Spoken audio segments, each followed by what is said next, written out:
영도구에 출마하시는 거의 대부분의 분들이 정말 영도구는 할 일이 정말 많다. 내가 오면은 많은 일을 할 것이다. 라고 했습니다. 그러나 이 지역 주민들의 평가가 썩 좋지만은 않은 것은 또 사실이에요. 이게 문제가 무엇이라고 생각하면 아울러서 이 중구 영도구를 어떻게 진단을 하고 분석을 좀 하세요? 일단 할 일이 많다라는 부분은 정말 와서 보니까 정말 할 일이 많더라고요. 저는 해안 쪽과 관련된 이런 부분들에 대한 그림이나 이런 부분들을 굉장히 많이 머릿속에 가지고 이런 일을 해보겠다라고 생각을 하고 이렇게 내려왔는데, 공가 문제, 폐가 문제, 그다음에 재개발 문제, 교통 문제, 이런 문제들이 너무 문제가 산적해 있고, 이런 문제점들을 원인을 진단을 해본다 그런다면, 첫 번째는 좀 누구다라고 이야기하기는 어렵습니다만 일을 많이 안 했다.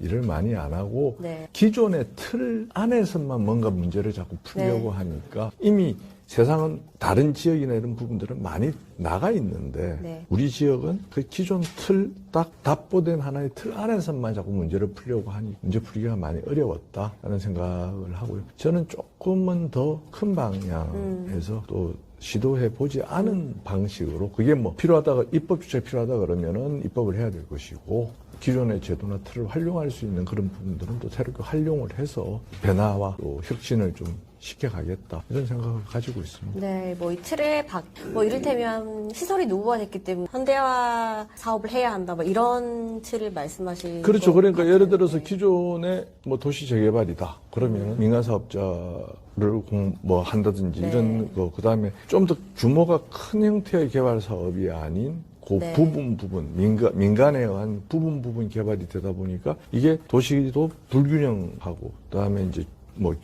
경관이나 우리 통경축이나 이런 부분들이 아주 좀 어긋나 있고, 이런 부분들이 참 아쉬운 점이 많다라는 거고, 그걸 바꿀 수는 없지만 그러니까 만들어진 거는 만들어진 것 상태에서 새롭게 예를 들어 도시 재개발을 한다고 하더라도 여기에서는 민간이 들어오고 또 공공이 일정 부분 부담하고 국가에서 부담할 부분들은 또 부담할 수 있는 그런 방식과 여지를 만들어가면서 하나의 개발 방식, 법률적으로 딱 예를 들자면은 이렇게 결합 개발이라 그럴까요? 수익이 많이 나오는 개발과 수익이 낮은 개발과를 합쳐서 어떤 사업자의 그 수익을 만들어주는 이런 형태의 새로운 개발 방식도 좀 가져와 보고, 그런 부분들에 대한 주민들 의견도 듣고, 또 여기 구청이나 영도나 중구의 공무원들 의견도 듣고, 이러면서 좀 더 발전적인 방법으로 변화와 혁신을 이루어가겠다, 이렇게 생각합니다.